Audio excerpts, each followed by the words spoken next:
Sir, ഒരുപാട് കോൺഗ്രസ് പ്രവർത്തകർ വലിയ ദുഃഖത്തിലാണ്. കാരണം അവരുടെ പ്രിയപ്പെട്ട നേതാവായിട്ടുള്ള രാഹുൽ മാങ്കൂട്ടത്തിലിനെ നിയമസഭയിൽ കാണാനായിട്ട് സാധിച്ചില്ല. ഇത്രയും വലിയൊരു വിജയം യു.ഡി.എഫ് നേടിയപ്പോൾ അദ്ദേഹത്തെ തിരിച്ച് പാർട്ടിയിലേക്ക് എടുക്കാനുള്ള ഒരു സാധ്യതയുണ്ടോ? തീർച്ചയായിട്ടും. എന്താ സംശയം? അദ്ദേഹത്തെ പാർട്ടിയിൽ എടുത്തില്ലെങ്കിൽ പിന്നെ പാർട്ടി ഉണ്ടോ? കോൺഗ്രസ് ഉണ്ടാവില്ല. പിന്നെ കോൺഗ്രസ് ഉണ്ടാവില്ല എന്ന് മാത്രമല്ല, കോൺഗ്രസ് എന്ന് പറഞ്ഞാൽ അദ്ദേഹത്തെ പാർട്ടിയിലേക്ക് എടുക്കും, ഉറപ്പായിട്ടും എടുക്കും.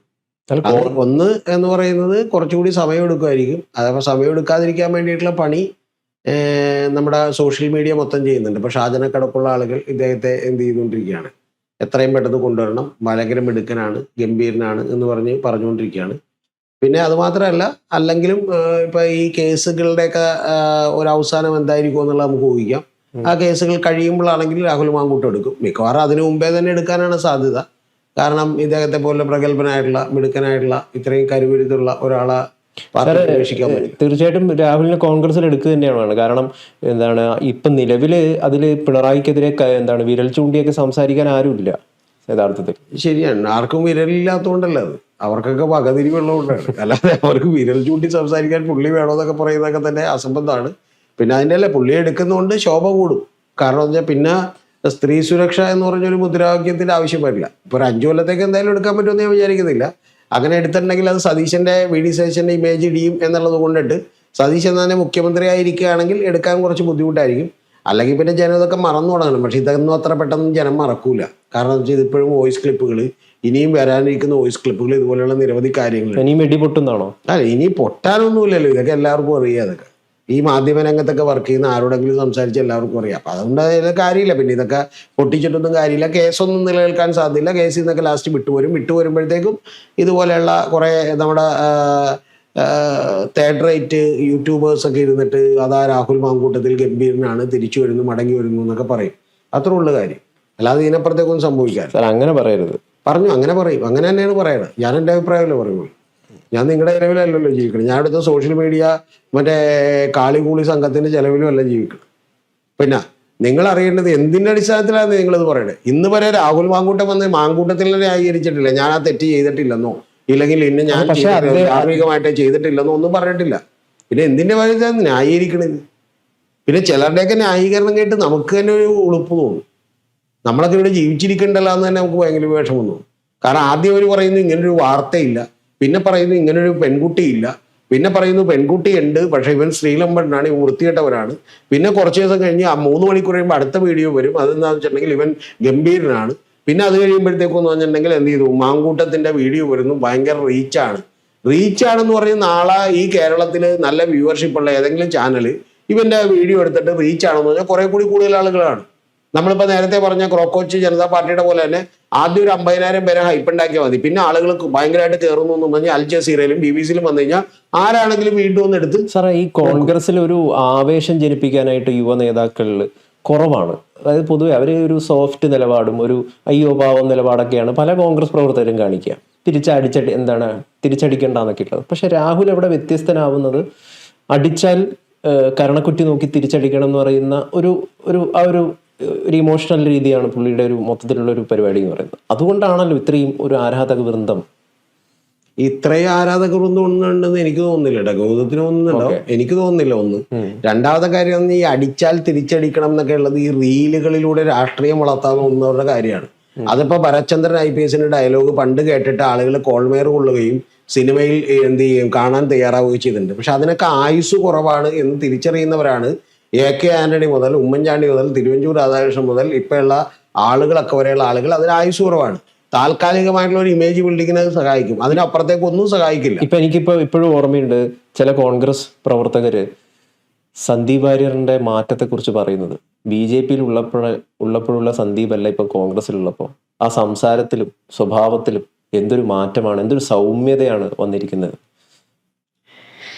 എൻ്റെ പൊന്നു ഗൗതം, നമുക്ക് തോന്നുന്നതനുസരിച്ച് നമുക്ക് ഇഷ്ടമുള്ള ആളുകളെ കുറിച്ച് ഒരാൾ 56 ഇഞ്ച് നെഞ്ചളവുണ്ട്, ആഹാ എത്ര സുന്ദരനാണെന്ന് പറയാം. അതേസമയം AK ആന്റണിയെ കുറിച്ച് പറയുമ്പോൾ എത്ര സൗമ്യമായിട്ടാണ് സംസാരിക്കുന്നത്, വളരെ മിതമായിട്ടുള്ള ഭാഷ അദ്ദേഹം ഉപയോഗിക്കുള്ളൂ എന്ന് പറയാം. അന്ന് ആ ജ്യോതികുമാർ ചാമക്കാലയോട് ചോദിക്കുമ്പോഴത്തേക്കും നീ ആരടാ എന്ന് ചോദിച്ചുള്ള റീലുകൾ ഇടുമ്പോഴത്തേക്കും അത് ഗംഭീരമാണെന്ന് പറയാം. നമുക്ക് തോന്നുന്ന രീതിയിൽ എന്തിനു വേണമെങ്കിലും എന്ത് ചെയ്യാം, വ്യാഖ്യാനിക്കാം. അത്രയുള്ള ഇതിനകത്ത കാര്യം. റിനി ആൻഡ് ജോർജിനെ ക്രൂരമായി പീഡിപ്പിച്ചാലും അതിനെ ആസ്വദിക്കുന്ന ഒരു സമൂഹമുണ്ട് നമ്മുടെ നാട്ടിൽ.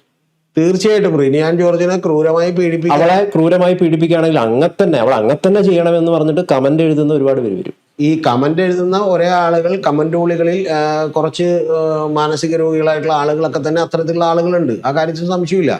പക്ഷെ പ്രധാനപ്പെട്ട കാര്യം എന്ന് പറഞ്ഞാൽ അവരൊന്നും കേരളീയ സമൂഹത്തിന്റെ പരിച്ഛേദമൊന്നുമല്ല. ആ പരിച്ഛേദമൊന്നും അല്ലാത്തത് കൊണ്ടാണ് ഇവരെ പുറത്തു നിർത്തുകയും രാഹുൽ മാങ്കൂട്ടത്തെ പുറത്തു നിർത്താൻ ശ്രമിച്ചിട്ടുള്ള വി ഡി സതീശൻ മുഖ്യമന്ത്രി ആകണമെന്ന് ആവശ്യപ്പെട്ട ആളുകളൊക്കെ എന്ത് ചെയ്യുകയും ചെയ്തത്, വലിയ തോതിൽ ഹൈപ്പുണ്ടാവുകയും ചെയ്തു, അദ്ദേഹത്തിന് വോട്ട് ചെയ്യുകയും ചെയ്തു. അതുപോലെ തന്നെ ഈ പറയുന്ന രാഹുൽ മാങ്കൂട്ടത്തിൽ എടുത്തു വെക്കുകയും കൃത്യമായിട്ട് ഇപ്പൊ എന്തുകൊണ്ടാണ് ഈ ഏറ്റവും ഒടുവിൽ പോലും ഇപ്പൊ കെ വി ഗണേഷ് കുമാറോട് തോറ്റുപോയത്. അപ്പൊ അത്തരത്തിൽ ജനം മുഴുവനായിട്ടും അങ്ങനെയല്ല. നിങ്ങൾ അറിയേണ്ടത് വളരെ ചെറിയൊരു ശതമാനം അതിൽ തന്നെ വലിയൊരു ഉണ്ട്. തീർച്ചയായിട്ടും ഇപ്പൊ പുരുഷ എന്താണ് കേസരി സംഘം, എന്താണ് പുരുഷ സേവാ സംഘം എന്ന് പറഞ്ഞൊരു സംഘമൊക്കെ മെൻസ് അസോസിയേഷൻ. ആ മെൻസ് അസോസിയേഷൻ എന്നല്ല, ശരിക്കും പറഞ്ഞാൽ മെൻസസ് അസോസിയേഷൻ തന്നെ. അപ്പൊ മെൻസ് അസോസിയേഷൻ എന്നൊക്കെ പറഞ്ഞ സംഘം, അതിന്റെ കൂടെക്കാരായിട്ട് രാഹുൽ ഈശ്വരനെ പോലെയുള്ള ആള്, ഒന്ന് ആലോചിച്ച് നോക്ക്. അങ്ങനെയൊക്കെയുള്ള ആളുകളുണ്ട്. ഇപ്പൊ രാഹുൽ മാങ്കൂട്ടത്തിന് വേണ്ടി രാഹുൽ ഈശ്വരൻ ജയിലിൽ കിടന്നില്ല, അതുപോലെയുള്ള ആളുകളൊക്കെ ഉണ്ട് നാട്ടിൽ. അങ്ങനെ പല ആളുകളുണ്ട്. അതായത് അവർക്ക് വേണ്ടി പോലും എന്ത് ചെയ്യാൻ ജയിലിൽ വരാൻ കിടക്കുന്ന ആളുകളുണ്ട്. അതൊക്കെ സ്വാഭാവികമാണ്. പക്ഷെ പ്രശ്നം എന്താ വെച്ചാൽ രാഹുൽ ഈശ്വരൊക്കെ വിചാരിച്ചു ഇതുകൊണ്ട് സീറ്റ് കിട്ടുമെന്ന് വിചാരിച്ചു. സീറ്റ് കിട്ടുമെങ്കിൽ 8 നിലയിൽ പൊട്ടിയാല്. ഈ സോഷ്യൽ മീഡിയയിലെ തള്ളൊന്നും കണ്ട് ഇലക്ഷൻ ഒന്നും ഇറങ്ങരുത് ദൈവത്തോടത്ത് ആരും. ഇപ്പൊ അഖിൽ മാരാര് പറഞ്ഞത്, അഖിൽ മാരാര് തൊട്ട് സൈഡിൽ നിൽക്കുന്ന RSSകാർ പറഞ്ഞത് ഇതെല്ലാം വോട്ടായി മാറിയാൽ ഇവിടെ ഒരു 10,000 വോട്ടിന് ജയിക്കുമെന്നാണ്. പക്ഷെ എന്റെ 10,000 വോട്ട് പോലും കിട്ടിയില്ല. അതായത് 20,000 വോട്ട് പോലും കിട്ടിയില്ല. കഴിഞ്ഞ 8 നിലയിൽ പൊട്ടി. റോബിനൊക്കെ നമ്മൾ ചർച്ച ചെയ്യുന്ന തന്നെ ശരിക്കും പറഞ്ഞാൽ വിതരണമാണ്. ഇവനൊക്കെ എന്താണ് ഈ കാണിച്ചുകൊണ്ടിരിക്കുന്നത്? അത്തരത്തിലുള്ള വേഷം കെട്ടലൊക്കെ നമ്മൾ പറഞ്ഞു പോകുന്നൊരു കാര്യം, ഈ പറയുന്ന റിനി ആൻഡ് ജോർജിനെയൊക്കെ തന്നെ ശിക്ഷിക്കണമെന്ന് വിചാരിക്കുന്ന, അതിനുവേണ്ടി പെയ്ഡ് ആയിട്ടുള്ള കാശ് മേടിച്ചിട്ടുള്ള ആളുകൾ കൂടി ഇതിനെ ന്യായീകരിക്കുന്ന നിരവധി ആളുകളുണ്ട്. അവർക്ക് അതിൻ്റെതായ ഉദ്ദേശങ്ങളുണ്ട്, അല്ലാതെ അവരും ഇതറിയാതെ ന്യായീകരിക്കുന്നതല്ല. അപ്പൊ അവർക്കും അറിയാൻ ചെയ്തത് തെറ്റാണെന്നൊക്കെ. പക്ഷെ പ്രധാനപ്പെട്ട കാര്യം ഇനി വി ഡി സതീശൻ പോലും അദ്ദേഹത്തിന് ഈ റിനിയാൻ ജോർജിന്റെ കാര്യത്തിൽ പറഞ്ഞ അഭിപ്രായം ശരിയല്ലെന്ന് വിചാരിക്കുന്ന ഒരാളാണ് ഞാൻ. വി ഡി സതീശനോട് ചോദിച്ചു റിനിയാൻ ജോർജിനെ കൂവിയില്ലെന്ന് ചോദിച്ചപ്പോ അത് സ്ത്രീകളായിട്ടുള്ള അവതാരകരടക്കം എന്ത് ചെയ്യുന്നില്ല, കളിയാക്കപ്പെടുന്നില്ല, പീഡിപ്പിക്കപ്പെടുന്നില്ല. അതൊക്കെ ശരി തന്നെയാണ്. പക്ഷെ അങ്ങനെയല്ല, അഴകുഴമ്പം മറുപടിയല്ല വേണ്ടത്. അന്ന് കൂവിയത് ആ തെറ്റായതെന്ന് പറഞ്ഞാൽ കോൺഗ്രസിന്റെ അണികൾ ആരും കൂടാൻ പാടില്ലാത്തതാണ്, അത് യാഥാർത്ഥ്യമാണ് എന്നുള്ളത് എന്ത് ചെയ്യണം, കൃത്യമായിട്ട് പറയണം. പണ്ട് ഞാൻ ശരിക്കും പറഞ്ഞാൽ പണ്ട് പിണറായി പറഞ്ഞ പോലെ പറയണം. പിണറായി മറ്റേ VS അച്യുതാനന്ദന് വേണ്ടി കുറച്ച് ആളുകൾ വന്ന് മുദ്രാവാക്യം വിളിക്കുകയും കുറച്ച് പേര് മദ്യപിച്ച് വന്ന് ബഹളം ഉണ്ടാക്കുകയും ഫ്രണ്ടിൽ നിന്ന് ഡാൻസ് കളിക്കുകയൊക്കെ ചെയ്തപ്പോൾ പിണറായി ഏതാണ്ട് ഒരു 15 മിനിറ്റ് നിന്നങ്ങാട് ചീത്ത പറഞ്ഞായിരുന്നു സമ്മേളനത്തിന്. ഇത് അന്ന് പിണറായി പറഞ്ഞതിലുള്ള ഏക കുഴപ്പം എന്ന് പറഞ്ഞാൽ ഇത് ഉഷാ ഉതുപ്പിന്റെ ഗാനമേള അല്ല എന്ന് പറഞ്ഞത് മാത്രമേ ഉള്ളൂ. പക്ഷേ ആ പത്രത്തിലുള്ള കാര്യം പറഞ്ഞു. ആ പോലെയുള്ള വർത്തമാനമാണ് പറയേണ്ടത്. പിന്നെ ഗൗത അറിയേണ്ടത് ഇത് ഇന്ത്യയിൽ മാത്രമല്ലെന്നേ, ഇത് ലോകം മുഴുവൻ തന്നെ ഇത്തരത്തിൽ ഒരു സ്ത്രീ വിരുദ്ധമായിട്ടുള്ള സമീപനങ്ങൾ എടുക്കുന്ന ഇത്തരത്തിലുള്ള ആളുകളോടൊപ്പം നിൽക്കാൻ പോകുന്ന ഒരു മെയിൽ ഷോവനിസ്റ്റ് എന്താണ് ആളുകളുണ്ട്. അത് ഗൗതം മനസ്സിലാക്കേണ്ടത് ഈ കൂവിയവരിലും ഈ സോഷ്യൽ മീഡിയയിൽ കമന്റ് ഇടുന്നവരിലും പോലുമല്ല, ജഡ്ജിമാരിലും ഇന്ത്യൻ നീതിന്യായ വ്യവസ്ഥ മുതൽ ഈ പറഞ്ഞ പോലീസ് അടക്കമുള്ള എല്ലാ വ്യവസ്ഥകളിലും യഥാർത്ഥത്തിൽ ഒരു സ്ത്രീ ആണെങ്കിൽ അവരെ ഈക്വലായി കാണാത്തൊരു സമൂഹം ഇന്ത്യ രാജ്യത്തുണ്ട്. അത് യാഥാർത്ഥ്യമാണ്. അത് നമ്മൾ ഒളിച്ചു വെച്ചിട്ടൊന്നും കാര്യമില്ല. ഒരു സ്ത്രീ ഒരു മിനിറ്റ്, ഞാൻ ഇവിടുത്തെ ഒരു SHOയുടെ അടുത്ത് നിന്ന് ഒരു പെൺകുട്ടി പരാതി പറയണേ, ഞാൻ രാത്രി 12 മണിക്ക് എന്റെ ഫ്ലാറ്റിൽ നിന്ന് ഇറങ്ങി അങ്ങോട്ട് നടന്നു പോയപ്പോഴത്തേക്കും എന്ന് പറഞ്ഞാൽ ഒരുത്തം വന്ന് എന്ത് ചെയ്തു, ഒരു വൃത്തികേട് പറഞ്ഞിട്ടോ എന്ന് പറഞ്ഞാൽ ആദ്യത്തെ ചോദ്യം വരാൻ പോണ ഇതാ, നിങ്ങൾ ഈ രാത്രി 12 മണിക്ക് അവിടെ പോയിന്ന്. ശരിയല്ലേ? അതെന്തുകൊണ്ടാ? ഒരാണാണെങ്കിൽ വരുമോ? അത് നിങ്ങൾ രാത്രി 12 മണിക്ക് അങ്ങോട്ട് ഇറങ്ങിപ്പോയി, അപ്പൊ എന്താ ഞാൻ വെറുതെ അടക്കാൻ പോയതാണെന്ന് വരുമോ? ഞാൻ പിന്നെ നമ്മുടെ ഇവിടെ അങ്ങനെയൊക്കെയുള്ള പ്രശ്നങ്ങളുണ്ട്. ഞാനും എൻ്റെ ഒരു സുഹൃത്തും കൂടി ഗോതം അറിയേണ്ട ഒരു യാത്ര കഴിഞ്ഞ് വരുമ്പോഴത്തേക്കും ഞങ്ങള് മറൈൻ ഡ്രൈവിൽ ഇറങ്ങിയത് ആ GCD അപ്പുറത്ത് നിന്ന് നിൽക്കുമ്പോഴത്തേക്കും എന്ന് പറഞ്ഞാൽ ഞങ്ങൾ ഇങ്ങനെ വെറുതെ തിരനോക്കി നിന്ന് ഒരു 15 മിനിറ്റ് വർത്താനം പറയുമ്പോഴത്തന്നെ പോലീസുകാർ വന്നിട്ട് ചോദിക്കണം എന്താ ഇവിടെ നിൽക്കണെന്ന് ചോദിച്ചു. വെറുതെ നിൽക്കടാന്ന് പറഞ്ഞു. അപ്പൊ പോലീസ് ഒന്ന് ഞെട്ടി, എന്താന്ന് ചോദിച്ചു. അല്ല ഇവിടെ നിൽക്കാൻ അല്ല ഈ 3 മണിയായിരുന്നു. ഞാൻ പറഞ്ഞു 3 മണിയാകുമ്പോൾ എന്താ ഇവിടെ നിൽക്കാൻ പാടില്ലെന്ന് ചോദിച്ചു. അപ്പൊ ഒരാളെ നിൽക്കാം, പക്ഷെ നമ്മൾ ഇവിടെ കുറച്ചിങ്ങനെ ഈ മറ്റു പല പ്രവർത്തികളും സാമൂഹ്യ വിരുദ്ധരും ഒക്കെ ഉണ്ടാവും, അതുകൊണ്ടാണ് നമ്മൾ ചോദിക്കുന്നത്, നമ്മൾ ഡ്യൂട്ടി ആയതുകൊണ്ടാണെന്നൊക്കെ പറയും. പക്ഷെ ഞാൻ തീർച്ചയായിട്ടും ഉറപ്പിച്ചു പറയുന്നു, എന്റെ സ്ഥാനത്തും സുഹൃത്തിന്റെ സ്ഥാനത്തും നാളെ 2 പെണ്ണുങ്ങളാണെന്നെങ്കിൽ എന്ത് ചെയ്യൂലേ? ഉറപ്പായിട്ടും എന്ത് ചെയ്യൂലേ? പിന്നെ അങ്ങനെ നിന്നാൽ തന്നെ നമ്മൾ എന്ത് വിചാരിക്കും, അവർ മോശക്കാരായിട്ടുള്ള ആളുകളാന്ന് വിചാരിക്കും, അല്ലെങ്കിൽ രാത്രി ഇറങ്ങൂലെന്ന് വിചാരിക്കണം. അപ്പൊ ഇത്തരത്തിലുള്ള പൊതു നിർമ്മിതികൾ നമ്മുടെ ഈ കേരളത്തിൽ മാത്രമല്ല ലോകത്തെല്ലായിടത്തും ഉണ്ട്. ആ ഉള്ളതിനെ പതുക്കെ മാറണം. ആ മാറിയില്ലെങ്കിലുള്ള കുഴപ്പമെന്താണെന്ന് വെച്ചാൽ ഇവിടെ നിന്നുള്ള പിള്ളേരൊക്കെ സ്ഥലം വിടും. കാനഡയിലോ യൂറോപ്പിലോ വേറെ ഏതെങ്കിലും രാജ്യങ്ങളിലോ ആണെങ്കിൽ ഈ പ്രശ്നമൊന്നുമില്ല. അവിടെ സ്ത്രീയും പുരുഷനും ഇറങ്ങി കിടന്നാൽ ഈവൻ ഇവിടെ നിന്ന് വിട്ട് ബാംഗ്ലൂർ പോലും രാത്രി ഒരാൾ ഇറങ്ങി കിടന്നുണ്ടെങ്കിൽ എന്താണ് ഈ പോണോ, പെങ്കുച്ച് ഒറ്റക്ക് പോകണ്ടോ, അന്ന് എന്തെങ്കിലും പ്രശ്നമായിരിക്കോ, അല്ലെങ്കിൽ റൂമുണ്ട് വന്നോ എന്നൊന്നും ആരും എന്ത് ചെയ്യൂല, ചോദിക്കൂല. അങ്ങനെയുള്ള ഞരമ്പന്മാര് കുറച്ച് കൂടുതലുള്ള സംസ്ഥാനമാണ് കേരളം. അതൊക്കെ അങ്ങോട്ട് പറയണം. അല്ലാതെ പ്രബുദ്ധരാണ്, ഭയങ്കര മിടുക്കരാണെന്നൊന്നും പറഞ്ഞിട്ട് യാതൊരു കാര്യം. പലരുടെയും ദുഃഖവും വിഷമവും എന്താന്ന് വെച്ച് കഴിഞ്ഞാല് റിനി തുണിയില്ലാതെയാണ് നടക്കുന്നത്. ഇവളുടെയൊക്കെ സ്വഭാവം ഇങ്ങനെ തന്നെ ആയിരിക്കും, തുണിയില്ലാതെ നടക്കുന്നവളുടെ. അതുകൊണ്ട് ഇവളൊരു കള്ളിയാണ്. നമ്മുടെ ഇവിടെ അങ്ങനെയുള്ള പല നോഷനും ഉണ്ടല്ലോ. അതായത് അവര് ഒരു ഡ്രസ്സ് ധരിച്ചാൽ, നിങ്ങൾ ഗൗതം സത്യം പറഞ്ഞിട്ടുണ്ടെങ്കിൽ ഏതെങ്കിലും സ്ത്രീകളോട് വളരെ പരിചയമുള്ള, ഗൗതത്തിനൊക്കെ ഒരുപാട് പേര് പരിചയമുണ്ട്, അതൊന്നും ചോദിച്ചു നോക്ക്. ഈ പല വേഷവും ധരിക്കാൻ അവർക്ക് ആഗ്രഹമില്ലെന്ന് ചോദിച്ചു നോക്ക്. എനിക്കറിയാം പല സ്ത്രീകള്, എന്നെ നമ്മുടെയൊക്കെ ഓഫീസുകളിൽ വർക്ക് ചെയ്യുന്ന പല ബാംഗ്ലൂർ അവര് ജീൻസ് ധരിക്കും, അവരുടെ ഗ്രാമത്തിലേക്ക് വരുമ്പോ അവര് ജീൻസ് പോലും ഇടൂല. പണ്ടത്തെ അവസ്ഥയാണ് ഈ പറയണം. ഈ 15 കൊല്ലം മുമ്പുള്ള അവസ്ഥയാണ്. അതിന്റെ കാരണം എന്താണെന്ന് വെച്ചാൽ ഈ നാട്ടുകാരുടെയും കുറെ അമ്മാവന്മാരൊക്കെ ഉണ്ട്, അവരൊക്കെ പേടിച്ചിട്ടാ. പിന്നെ അവര് അവിടെ ആകുമ്പോഴത്തേക്ക് പറഞ്ഞാൽ അവരെന്ത് ചെയ്യും, ഈ പറയുന്ന ട്രൗസർ ഇട്ടിട്ട് പുറത്തേക്ക് ഇറങ്ങി കിടക്കും. മനസ്സിലായ? ഇവിടെ ആകുമ്പോൾ ട്രൗസർ ഇട്ട് പുറത്തേക്ക് ഇറങ്ങി കിടന്ന് അപ്പൊ തന്നെ പോക്കാണെന്നുള്ള കാര്യം വരും. അപ്പൊ ഇതൊക്കെ കുറെ ധാരണകൾ. ഈ വിദേശത്തേക്കൊക്കെ പോണതിന്റെ ഒരു കാര്യം ഇതാണ്. ഇവിടെ ഇനി 30,000 അല്ല 50,000 കൊടുക്കാന്ന് പറഞ്ഞാലും ഇവിടെ നിൽക്കാത്തതിന്റെ കാര്യം എന്താ വെച്ചാൽ അവിടെ പോയിട്ടുണ്ടെങ്കിൽ കുഴപ്പമില്ലാതെ മര്യാദക്ക് ഇതുപോലെ ആരും ഒരു സ്വകാര്യതയിലേക്ക് നോക്കാതെ സുഖമായിട്ട് ജീവിക്കാം. ഇത് മനസ്സിലാക്കണം. ഇത് മനസ്സിലാക്കാത്ത കുറെ ഈ പറഞ്ഞ പോലെ വൃത്തികെട്ട ആളുകളാണ് ഈ കൂവുന്നതും എന്ത് ചെയ്യുന്നതും സംഭാഷണം ഉണ്ടാകുന്നതും മാങ്കൂട്ടം തിരിച്ചു വരണമെന്നൊക്കെ പറയുന്നു. അതിനൊന്നും യാഥാർത്ഥ്യമില്ല. പിന്നെ തിരിച്ചൊക്കെ വരും, അതൊന്നും കുഴപ്പമൊന്നുമില്ല. തിരിച്ചു വരും, പിന്നെ ഉറപ്പായിട്ട് തിരിച്ചു. കാരണം കേസൊക്കെ വെറുതെ വിടും. ഈ 5 വർഷത്തിനുള്ളിൽ തിരിച്ചു വരും. 5 വർഷത്തിനുള്ളിൽ എന്ന് ഞാൻ പറയുന്നില്ല. അത് സതീശന് ഇരിക്കുന്നതുകൊണ്ട് കുറെ ഒരു ബുദ്ധിമുട്ടുണ്ടാവും. സതീശനെ മാറ്റിയിട്ടുണ്ടെങ്കിൽ കുറച്ചുകൂടി എളുപ്പവും. പിന്നെ രണ്ടാമത്തെ കാര്യം എന്ന് പറഞ്ഞിട്ടുണ്ടെങ്കിൽ ഈ കേസിലൊക്കെ മിക്കവാറും എന്ത് ചെയ്യാൻ സാധ്യതയുണ്ട്, കേസൊക്കെ വിട്ടുപോകാനുള്ള സാധ്യതകളുണ്ട്. കാരണം നമ്മുടെ ഒരു നിയമവ്യവസ്ഥയും നമ്മുടെ ഈ പറഞ്ഞ പോലെ നീതിന്യായ നിർവഹണവും ഒക്കെ വെച്ചിട്ട് ഉറപ്പായിട്ടും ഏതൊരു ആണിനും ധൈര്യമായിട്ട് കേസ് വാദിക്കാം. കാരണം 100-ൽ 99 കേസും ആണുങ്ങൾ എന്ത് ചെയ്യില്ല. സാർ, ഈ UDF ഇത്രയും വലിയൊരു വിജയം ലഭിച്ചതിന് ഒരു കാരണം റിനി കൂടി. അതാണ് ഞാൻ പറയാൻ വന്നത്. ഒരു കാരണം റിനി കൂടി, റിനിയാൻ ജോർജ് കൂടി. പറഞ്ഞ റിനിയാൻ ജോർജിന്റെ പുറത്ത് VD സതീശൻ എടുത്ത നിലപാടാണ് എന്ത് ചെയ്തത്. അതുകൊണ്ട് രണ്ട് കാര്യങ്ങൾ VD സതീശന് ഗുണം ചെയ്തു. ഒന്നെന്ന് വെച്ചാൽ VD സതീശൻ പറഞ്ഞത് അന്ന് അറിഞ്ഞപ്പോ തന്നെ ഒരച്ഛൻ എന്താണോ ചെയ്യേണ്ടത് അത് ഞാൻ ചെയ്തു എന്ന് പറഞ്ഞു. പിന്നെ പൊതുജനൊന്നും ചോദിച്ചില്ല. അച്ഛൻ എന്ത് ചെയ്തെന്ന് പറഞ്ഞാൽ മിക്കവാറും പുള്ളി വിളിച്ച് നിർത്തിയിട്ട് എന്ത് ചെയ്തിട്ടുണ്ടാവും. കാരണം ഒരു വീട് ഒരെണ്ണം കൊടുത്തിട്ട് ഈ പണി ഇവിടെ നടത്തരുതെന്ന് പറഞ്ഞാൽ നമുക്കറിയാൻ പാടില്ല. അത് പുള്ളി ചെയ്തിട്ടുണ്ടാവും എന്നാണ് ജനം പ്രതീക്ഷിക്കുന്നത്. അതിന്റെ കയ്യടി പുള്ളിക്ക് കിട്ടി. രണ്ടാമത്തത്, ബാക്കിയുള്ള എല്ലാവരും എതിർക്കുന്നു, പക്ഷെ സതീശൻ മാത്രം ഒറ്റക്ക് നിന്നിട്ട് എന്ത് ചെയ്യുന്നു, ഈ പറയുന്ന രാഹുലിനെ പുറത്ത് നിർത്തണമെന്ന് പറയുന്നു. അതിന്റെ കയ്യടിയും കൂടി പുള്ളിക്ക് കിട്ടി. യഥാർത്ഥത്തിൽ അന്നൊക്കെ എല്ലാവരും പറഞ്ഞുകൊണ്ടിരുന്നത് എന്താ, അന്ന് ഈ സതീശനെതിരെ സൈബർ അറ്റാക്ക് ആയിരുന്നു. അന്ന് എല്ലാവരും പറഞ്ഞ സതീശൻ തീർന്നു, സതീശൻ ഇതോടുകൂടി ഇല്ലാതാവും എന്നൊക്കെയാണ് പറഞ്ഞത്. ഇന്നിപ്പോ രാഹുൽ മാങ്കൂട്ടത്തിൽ പോലും സതീശനെതിരെ, രാഹുൽ മാങ്കൂട്ടത്തിലെ അണികൾക്ക് പോലും സതീശനെതിരെ സൈബർ അറ്റാക്ക് എടുത്താൽ പേടിയാണ്. കാരണം എന്താ, സതീശൻ അതിനേക്കാളും വലിയ ആളായി മാറി. അപ്പൊ അതുകൊണ്ട് ഞാൻ അന്നേ ഗൗതത്തിന്റെ അടുത്ത് പറഞ്ഞു, ഈ പറയുന്ന ഡിഗ്രി ബാലന്മാരുടെ ഇതൊന്നും കാണിച്ചിട്ട് ആളെ പേടിപ്പിക്കാൻ നോക്കണ്ട. അതുകൊണ്ട് ഇപ്പൊ സാറ് പറഞ്ഞു UDF വിജയം നേടേണ്ട ഒരു കാരണക്കാരി റിനിയാൻ ജോർജ്. വിളിച്ച് എന്ത് ചെയ്യണം, ഒരു താങ്ക്സ് പറഞ്ഞ് എന്ത് ചെയ്യണം, കേക്കൊക്കെ മേടിച്ചു കൊടുക്കണ്ട. അല്ല, അതുകൊണ്ട് തന്നെയാണല്ലോ VIP പാസ് കൊടുത്തത്. VIP പാസ് കൊടുക്കണം, അതിൽ സംശയമൊന്നുമില്ല. VIP പാസ് കൊടുത്തത് അവരുടെ തമ്മിലുള്ള വീട്ടുകാരുമുള്ള ബന്ധവും സൗഹൃദവും ഒക്കെ വെച്ചിട്ടാണ്. അത് കൊടുത്തതിലൊന്നും തെറ്റില്ല. പിന്നെ ഇതൊക്കെ കൂവാൻ വേണ്ടി പുറത്തു നിന്ന് ആളെ ഇറക്കി അവിടെ നിന്ന് കൂവിച്ച ആളുകളൊക്കെ മനസ്സിലാക്കേണ്ടത്, ഈ തക്കിട തടിയുടെ പണിയൊന്നും കൊണ്ട് കേരളത്തിൽ എന്ത് ചെയ്യാൻ പറ്റില്ല. സത്യത്തിൽ ആ പരിപാടിക്ക് വന്ന ഏറ്റവും വലിയ നാണക്കേട് എന്താണെന്ന് വെച്ചാൽ കൂവിയതാണ്. സാറേ, ഇതേപോലൊരു കൂവല് നമ്മൾ കേട്ടിട്ടുണ്ട്. എവിടെ നിന്നാണെന്ന് കേട്ടതെന്നറിയോ? തളിപ്പറമ്പിൽ നിന്ന്. TK ഗോവിന്ദൻ ബൂത്തിലേക്ക് വോട്ട് ചെയ്യാൻ വന്നപ്പോൾ കുറെ പേര് കൂവി, പക്ഷെ അദ്ദേഹം ജയിച്ചു.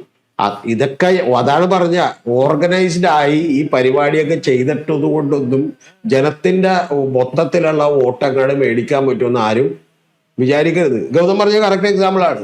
അതായത് അവിടെ നിന്ന് അദ്ദേഹത്തോട് വിരോധമുള്ള വേറെ പലരോടും ലോയൽ ആയിട്ടുള്ള ആളുകൾ അദ്ദേഹത്തെ കൂവി. നിങ്ങൾ അദ്ദേഹത്തെ കൂവേണ്ട ആവശ്യമില്ല. 75 വയസ്സ് വരെ ഒരു പാർട്ടിക്ക് വേണ്ടി കുന്നും മലയും കയറി നടന്നൊരു പാർട്ടി വളർത്താൻ വേണ്ടി തയ്യാറായിട്ടുള്ള ഒരാളാണ്. അദ്ദേഹത്തിന്റെ തെറ്റായിട്ടുള്ള തീരുമാനമാണെങ്കിൽ ആ തെറ്റായ തീരുമാനത്തെ ആശയപരമായി എതിർക്ക്. ഇപ്പൊ പിണറായി വിജയൻ കൂവിയോ? അത് യഥാർത്ഥത്തിൽ ഈ തവണ സത്യപ്രതിജ്ഞയ്ക്ക് മുമ്പ് ഇതേ TK ഗോവിന്ദൻ ചെന്ന് പിണറായി വിജയനെ കണ്ടിട്ട് എന്ത് ചെയ്തു? അതൊരു ബഹുമാനമാണ്. അല്ല, അത് ബഹുമാനം മാത്രമല്ല, TK ഗോവിന്ദൻ പറഞ്ഞ മറ്റൊരു വർത്താനവും കൂടി ഉണ്ട്. അതായത് എനിക്ക് പുള്ളിയോട് വലിയ സ്നേഹം തോന്നി. എനിക്ക് ആ സ്നേഹം തോന്നി വർത്താനം എന്ന് വെച്ചാൽ പുള്ളി പറയുന്നത്, പുള്ളി TV കണ്ടുകൊണ്ടിരിക്കുകയാണ്. ആ TV കണ്ടുകൊണ്ടിരിക്കുമ്പോഴേക്കും എന്ത് ചെയ്തു, പിണറായി പുറകി പോകുന്നു എന്ന് പറഞ്ഞപ്പോഴത്തേക്കും ഞാനാകെ ബേജാറായി എന്ന് പറഞ്ഞു. മനസ്സിലായി? അപ്പൊ പുള്ളി ബേജാറാകുന്ന ഒരു മനസ്സിപ്പോഴും പുള്ളിക്കുണ്ട്. അപ്പൊ അത്തരത്തിൽ മനസ്സുള്ള ആളുകളെ അപ്പുറത്തെ സൈഡിൽ നിർത്തി കൂവിയിട്ട് കാര്യമില്ല. കൂവിയത് കൊണ്ട് എന്ത് ചെയ്യില്ല, ജനം ഒന്നുകൂടി എന്ത് ചെയ്യും? ജി സുധാകരനെതിരെ കൂവി, അയാൾ ജയിച്ചു. അല്ല, ഞാൻ പറഞ്ഞത് ഇത് നിങ്ങൾ ആശയപരമായി ഒരാളെ എതിരിടുന്നതിന് പകരം ഗൗതത്തിനെതിരെ എനിക്ക് ഇവിടെ നിന്ന് കൂവാം, വേണമെങ്കിൽ എനിക്കെതിരെ ഗൗതത്തിന് ഇവിടെ നിന്ന് കഴിഞ്ഞോണം ഇതുപോലെ മുദ്രാവാക്യം വിളിക്കാം. ഇതൊന്നും കൊണ്ട് കാര്യമില്ല. ഫാക്റ്റ് ആയിട്ടുള്ള കാര്യമേ നിലനിൽക്കുള്ളൂ. മറ്റതൊക്കെ പ്രകടനമാണ്. കുറച്ച് ആളുകളൊക്കെ കൂടുതൽ കണ്ടേക്കും. അതിനും അപ്പുറത്തേക്ക് ഇവരെ കുറിച്ചുള്ള ധാരണകൾ എന്ത് ചെയ്യും? എതിരാവുകയാണ് ചെയ്യുക. ഈ ഓവറായിട്ട് നമ്മൾ എന്ത് ചെയ്യുന്നു? ഞാനും ഇപ്പൊ CPM-നെ കുറിച്ച് പോലും ഞാൻ പറയാനുണ്ട്. CPM-ലെ ഇപ്പൊ ഉദാഹരണത്തിന് സ്മൃതി പരുത്തിക്കാടിരുന്ന് CPM-നെതിരെ ഒരു ആരോപണം ഉന്നയിക്കുന്നു. ആരോപണം ഉന്നയിക്കുമ്പോൾ സ്മൃതി പരുത്തിക്കാടിന്റെ ആരോപണത്തെ പൊളിച്ചെടുക്കാനുള്ള വസ്തുതകൾ നമ്മുടെ കയ്യിൽ ഉണ്ടെങ്കിൽ നമ്മൾ എന്തിനാണ് അവരെ വേറെ ചീത്ത വിളിക്കുന്നത്? അതിന്റെ ആവശ്യമില്ല. ആ ചീത്ത വിളിക്കുന്നത് എന്ത് ചെയ്യുന്നറിയോ?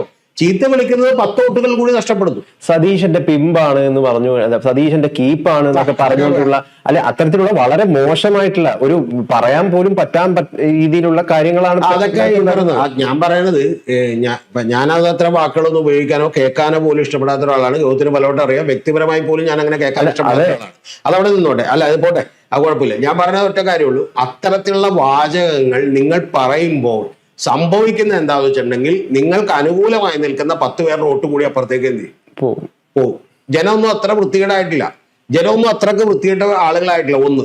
രണ്ടാമത്തത്, നിങ്ങൾ എന്തിനാണ് ഇത്രമാത്രം അസ്വസ്ഥരാകുന്നത്? കാരണം എന്താണെന്ന് വെച്ചിട്ടുണ്ടെങ്കിൽ ആ വാദങ്ങളെ പൊളിക്കാൻ നിങ്ങൾക്ക് എളുപ്പമാണ്. നിങ്ങളുടെ കയ്യിൽ അതിനുള്ള വസ്തുതകളും ഫാക്റ്റും ഒക്കെ നമ്മുടെ കയ്യിൽ ഉണ്ട്. അപ്പൊ അത് പൊളിച്ചാൽ പോരെ? മനസ്സിലായോ? പൊളിച്ചാൽ പോരെ? പലപ്പോഴും ഒക്കെ ചിലപ്പോൾ സ്മൃതിയുടെ പോലും അസഹിഷ്ണുതയൊക്കെ അവരെ എന്ത് ചെയ്യുന്നുണ്ടാവും, വികാരം കൊള്ളിക്കുന്നുണ്ടാവും. പക്ഷെ ആ വികാരം കൊള്ളേണ്ട പോലും ആവശ്യമില്ല. ഇനി എത്ര വികാരം കൊണ്ടാലും, ഞാൻ സ്മൃതി പരുത്തിക്കാടിനെതിരെയൊക്കെ വീഡിയോ ചെയ്തിട്ടുണ്ട്, നിങ്ങൾക്ക് അറിയാലോ, ആശയപരമായിട്ട്. പക്ഷെ അതിന്റെ താഴെ ഞാൻ ഗംഭീരമായി പറയാനുണ്ട്, ഒരു കാരണവശാലും ഇതിന്റെ താഴെ വന്ന് നിങ്ങൾ ഒരാൾ പോലും മോശപ്പെട്ടൊരു കമന്റ് പോലും ചെയ്തത്. കാരണം അതിന്റെ ആവശ്യമില്ല. പിന്നെ അങ്ങനെയുള്ള ഒരാളുമല്ല. അവരൊരു നിലപാടെടുക്കുന്നു എന്നുള്ളത് കൊണ്ട്, അതൊരു സ്ത്രീ ആയതുകൊണ്ടിട്ടാണ് ഈ വൃത്തിയുടെ പറയുന്നത്. ആണാണെങ്കിൽ പറയൂ, സ്ത്രീയാണ് പ്രശ്നം. അപ്പൊ അതുകൊണ്ട് അത് പറയരുത്. അതിപ്പോ നിഷാ പുരുഷോത്തമനാണെങ്കിലും സ്മൃതി പരുത്തിക്കാടാണെങ്കിലും നാളെ മാധു സജി ആണെങ്കിലും ഇനി വേറെ മറ്റേ സിന്ധു സൂര്യകുമാർ ആണെങ്കിലും നിങ്ങളത് പറയരുത്. അത് പറഞ്ഞാൽ നിങ്ങളുടെ വോട്ട് നഷ്ടപ്പെടുകയാണ്. അത് യാഥാർത്ഥ്യമാണ്. അത് അറിയാൻ പാടില്ലാത്തതുകൊണ്ടാണ്. എന്തായാലും ഞാനൊരു കാര്യം പറയാം. റിനി ആൻഡ് ജോർജിനെ അതിക്രൂരമായിട്ട് പിച്ച് ചീന്തുന്നത് കാണാൻ മനസ്സുകൊണ്ട് ആഗ്രഹിക്കുന്ന ഒരു സമൂഹം ഈ നാട്ടിലുണ്ട്. മനസ്സുകൊണ്ട് ആഗ്രഹിക്കുന്ന വളരെ കുറച്ചു പേരേ ഉള്ളൂ. ബാക്കിയുള്ള സമൂഹം അത് ആഗ്രഹിക്കാത്ത ആളുകളാണ്. ഈ പറയുന്ന യഥാർത്ഥത്തിൽ രാഹുൽ മാങ്കൂട്ടത്തിലൊക്കെ ഉണ്ടായ പ്രശ്നം എന്താ വെച്ചാൽ, ഒരു കാര്യം ഞാൻ ഗൗതത്തിനോട് തിരിച്ചു പറയാം. രാഹുൽ മാങ്കൂട്ടമൊക്കെ മണ്ടത്തരം കാണിച്ചുകൊണ്ടാണ്. കയ്യിലൊരു സൈബർ സേന ഉണ്ട് എന്ന് വിചാരിച്ചിട്ട് ഈ പറയുന്ന ഉമാ തോമസ് അവര് മരിച്ചാൽ മതിയായിരുന്നു വീണപ്പ എന്ന് പറഞ്ഞതുപോലെ ഷാനിമോൾ ഉസ്മാൻ നീ രാഷ്ട്രീയത്തിൽ നിന്ന് മാറി നിൽക്കുന്നതാണല്ലോ എന്ന് പറഞ്ഞപ്പോ എന്ത് ചെയ്തു? അവരെ ഈ KK രമയെ അപഹസിച്ചത് മുതൽ യഥാർത്ഥത്തിൽ KC വേണുഗോപാലിന്റെ ഭാര്യയ്ക്ക് ഒരു ഇത് പോയിന്റ് ചെയ്യേണ്ടി വന്നത് മുതൽ ഇവര് വിചാരിച്ചു ഇവരെക്കാട് ജയിച്ചു എന്നാണ് വിചാരിച്ച. ഇവര് ജയിച്ചിട്ടില്ല. ഇവര് അനുദിനം എന്ത് ചെയ്തുകൊണ്ടിരിക്കുകയാണ്? മലർന്നു കിടന്ന് തുപ്പിക്കൊണ്ടിരിക്കുകയാണ്. ആ മലർന്നു കിടന്ന് തുപ്പൽ എന്താണ്? വളരെ മോശമാണ്. ഞാൻ എൻ്റെ വളരെ വിശദമായിട്ടുള്ള ഒരു പോഡ്കാസ്റ്റ് റിലീസ് ചെയ്തിട്ടുണ്ട്. അതിൽ ഞാൻ പറഞ്ഞിട്ടുണ്ട്, ഈ പറയുന്ന സ്മൃതി പരുത്തിക്കാടടക്കം മറ്റുള്ള നിഷാ പുരുഷോത്തമനടക്കം മറ്റു മാധ്യമ പ്രവർത്തകർക്കെതിരെ CPM ചെയ്തിട്ടുള്ള തെറ്റ് ഡിസ്പ്രപ്പോർഷനേറ്റ് ആയി അവർ വിമർശിച്ചു എന്നുള്ളതാണ്. ഞാൻ പറഞ്ഞിട്ടുണ്ട്, 2 കുട്ടികൾ തമ്മിൽ എന്ത് ചെയ്യുന്നു? ഒരു പ്രശ്നം ഉണ്ടാകുന്നു, ഒരുത്തനെ വെറുതെ ഒന്ന് തള്ളുന്നു. ആ തള്ളുമ്പോഴേക്കും എന്ത് ചെയ്യുന്നു? ആ തള്ളിയവൻ ചെയ്തത് മോശമാണ് എന്ന് ജനം പറയാൻ നാക്കെടുക്കുമ്പോഴേക്കും തള്ളിയവൻ എന്ത് ചെയ്യാണ്? അപ്പുറത്ത് തന്നെ മൂക്കിടിച്ച് പരത്തി ചോര വരുത്തുകയാണെങ്കിൽ നമ്മൾ അറുപ്പം നിൽക്കും. നമ്മൾ മറ്റേ കുട്ടിയോട് പറയില്ലേ, നീ മൂക്കിടിച്ച് വരുത്തിയത് തെറ്റാണെന്ന്. അതുകൊണ്ടാണ് പ്രശ്നം. എല്ലാവരുടെയും ഒരു വലിയ വിഷമം എന്താന്ന് വെച്ച് കഴിഞ്ഞാല്, അതിനൊരു കാരണമുണ്ട് സാറേ. ഇപ്പൊ സരിതയുടെ വിഷയം വന്നു. സരിത എങ്ങനെയാണ് എന്തേ രീതിയിലാണ് പ്രവർത്തിച്ചത് എന്നുള്ളൊരു കാര്യം നമുക്കറിയാം. പക്ഷെ സരിതയും റിനിയുമായിട്ടൊക്കെ കമ്പയർ ചെയ്യാന്ന് പറഞ്ഞു കഴിഞ്ഞാൽ സതീശൻ ഭയപ്പെടണം, പേടിക്കണം. അതായത് സതീശന്റെ രഹസ്യ വീഡിയോ ഒരു ദിവസം റിനി പുറത്തു വിടും എന്നൊക്കെ പറഞ്ഞിട്ടുള്ള കാര്യങ്ങൾ. അതായത് ഇവന് സതീശനും വിശ്വാസമില്ല, സതീശനും വൃത്തിയിട്ടവരാണെന്ന് ഇവൻ അറിയാം. അതാണ് ഒന്നാമത്തെ കാര്യം. അല്ലെങ്കിൽ എന്ത് ചെയ്യും? സതീശനെ പഠിച്ച് റിനിയും മറ്റേ ബലാത്സംഗം ചെയ്യുമെന്ന് പറയാൻ പറ്റും. ഞാൻ പറഞ്ഞത് ആളുകൾ സോഷ്യൽ മീഡിയയിൽ രേഖപ്പെടുത്തുന്ന കമന്റുകളും അഭിപ്രായങ്ങളെ കുറിച്ചാണ് ഞാൻ പറഞ്ഞോട്ടെ. റിനി സതീശനെ ബലാത്സംഗം ചെയ്യുമെന്ന് നമുക്ക് പറയാൻ പറ്റില്ലല്ലോ. അപ്പൊ അങ്ങനെ പറയാൻ പറ്റാത്തടത്തോളം സതീശനും ഇത്തരത്തിലുള്ള ഒരാളാണെന്നാണ് നമ്മൾ പറഞ്ഞു നോക്കുന്ന കാര്യം, ഒന്നാമത്തെ കാര്യം. ഇനി രണ്ടാമത്തെ കാര്യം എന്താ? രണ്ടാമത്തെ ഏറ്റവും പ്രധാനപ്പെട്ട കാര്യം, കഴിഞ്ഞ തവണയും ഈ ടോപ്പിക് ഉണ്ടായപ്പോൾ പറയാതെ വിട്ടൊരു കാര്യമാണ്. ഞാൻ മനഃപൂർവ്വം വേണ്ടെന്ന് വെച്ചാൽ, ഈ വിളിക്കുന്നവന്റെയും പറയുന്നവന്റെയൊക്കെ പെങ്ങളോ അല്ലെങ്കിൽ ഭാര്യയോ അല്ലെങ്കിൽ അമ്മയൊക്കെ ഇട്ടോ സതീശൻ നിന്ന് ഫോട്ടോ എടുത്താലും ആർക്കും ഇത് പറയാം. എന്ത് പറയാം? അവര് നാളെ പരാതിയായിട്ട് വരും ഇട്ടാന്ന് പറയാം. എന്ന് പറഞ്ഞാൽ അവർ വൃത്തികെട്ടവരാണെന്നാണ്. അപ്പൊ പറയുമ്പോഴേ ഇവനെ വേദന മനസ്സിലാവുള്ളൂ.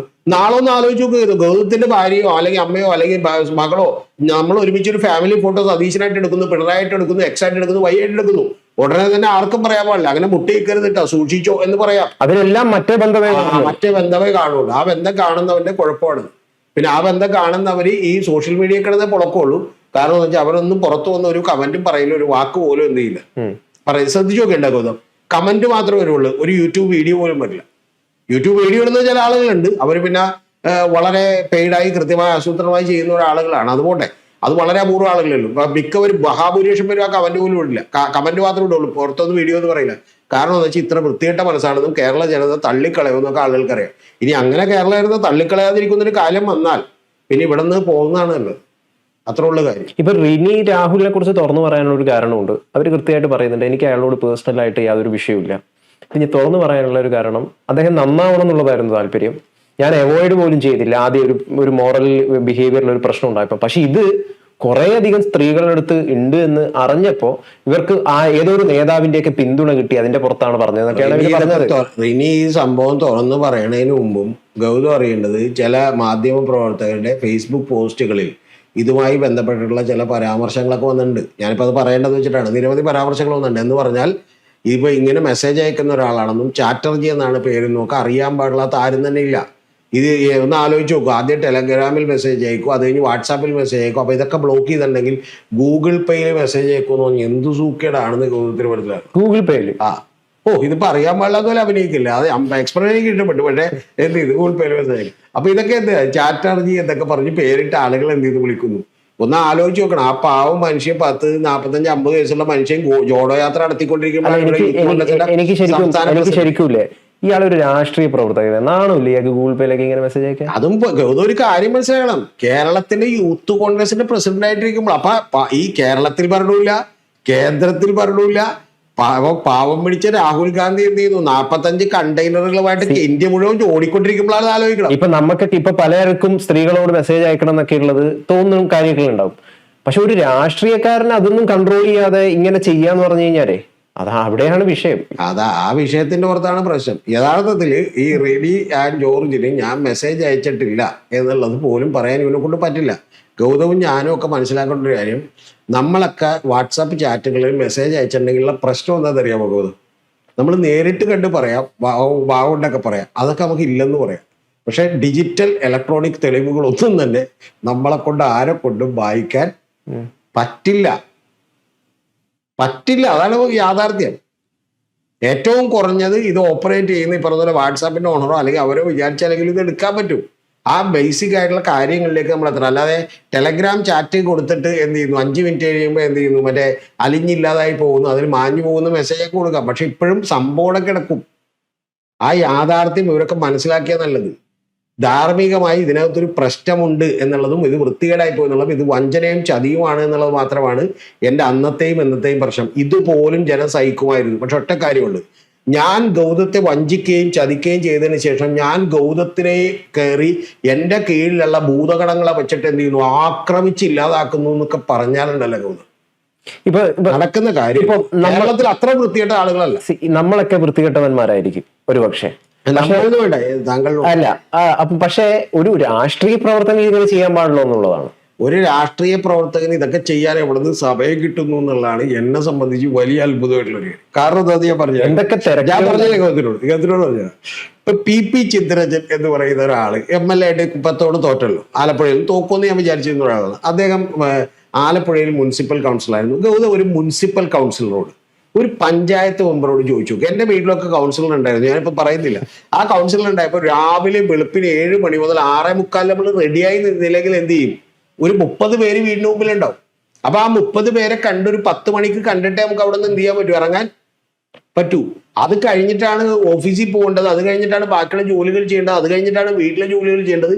ഇങ്ങനെ 150 തിരക്കിനിടക്കായിരിക്കും. ആ തിരക്കിനിടക്കാണ് ഗൗതം അറിയുന്നത് എന്ത് ചെയ്യാൻ, വാട്സാപ്പിലും ടെലഗ്രാമിലും ബ്ലോക്ക് ചെയ്ത ആളെ എന്ത് ചെയ്തു, മനസ്സിലായി. സ്ത്രീ പുരുഷന് സ്ത്രീ ഒരു വീക്ക്നെസ് ആണ്, സ്ത്രീക്ക് പുരുഷന് ഒരു വീക്ക്നെസ് ആണ്. അതൊന്നും മറച്ചു വെക്കേണ്ട കാര്യമല്ല. പക്ഷെ ഇതിലേക്ക് ഒരു കൺട്രോൾ വേണ്ടേ? പ്രത്യേകിച്ചും ഒരു രാഷ്ട്രീയ പ്രവർത്തകനായിട്ട് നിങ്ങൾ പ്രവർത്തിക്കുമ്പോൾ, ഒരു MLA ആയിട്ട് പ്രവർത്തിക്കുമ്പോൾ സ്ത്രീക്ക് പുരുഷന് വീക്ക്നെസ് ആണ്, പുരുഷന് സ്ത്രീക്ക് വീക്ക്നെസ് ആണെന്നൊക്കെ പറഞ്ഞാൽ ആ വീക്ക്നെസ്സിന്റെ അകത്തുകൂടി മറ്റൊരു കാര്യം കൂടി ഉണ്ടാവാറുണ്ട്. എനിക്കറിയില്ല ഗൗതത്തിന്റെ കാര്യം. എൻ്റെ കാര്യത്തിലൊക്കെ പറഞ്ഞാൽ നമുക്ക് അവരോട് പ്രണയമുണ്ടാവാം, സ്നേഹമുണ്ടാകാം, അതിനോടൊപ്പം ഇതും കൂടി ഉണ്ടാവും.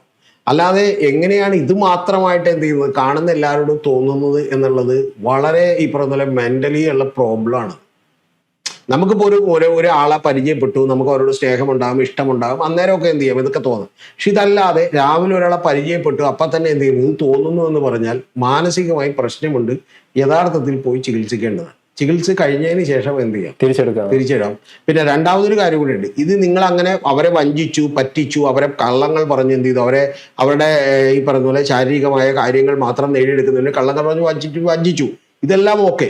ഇതെല്ലാം കഴിഞ്ഞതിന് ശേഷം അവർ മഹാവൃത്തികെട്ടവരാണെന്നുള്ളത് നിങ്ങൾക്കൊരു സന്നദ്ധ സേന ഉണ്ടെന്ന് പറഞ്ഞ് അവരെ കൊണ്ട് പറയിപ്പിക്കുകയും അവരെ വേട്ടയാടുകയും ചെയ്യുന്ന പണിക്കൊന്നും ഒരാളെയും നമുക്ക് എന്ത് ചെയ്യാൻ പറ്റില്ല ഗൗതം, വിട്ടുകൊടുക്കാൻ പറ്റില്ല. നമ്മളൊക്കെ സാധാരണക്കാരാണ്, നമ്മളിലൊക്കെ പല രീതിയിലുള്ള വൃത്തികേടുകൾ ഉണ്ടാകും. പക്ഷേ രാഹുൽ മാങ്കൂട്ടത്തിൽ അങ്ങനെയല്ല. ഒരു MLA ആയിരുന്നു, ഒരു രാഷ്ട്രീയ പ്രവർത്തകനായിരുന്നു. അയാൾ കാണിക്കേണ്ട ധാർമ്മികതയിൽ നിന്ന് അയാൾ വ്യതിചലിച്ചു പോയി. അതിന്റെ തിരിച്ചടിയാണ് കിട്ടിയിരിക്കുന്നത്. നിയമസഭയിൽ എത്താൻ പറ്റാതെ പോയത്. ഒരു പബ്ലിക്കായിട്ടൊരു കാര്യം പറയാം ഗൗതത്തിനോട്. ഗൗതം വിചാരിക്കുന്ന പോലെയല്ല.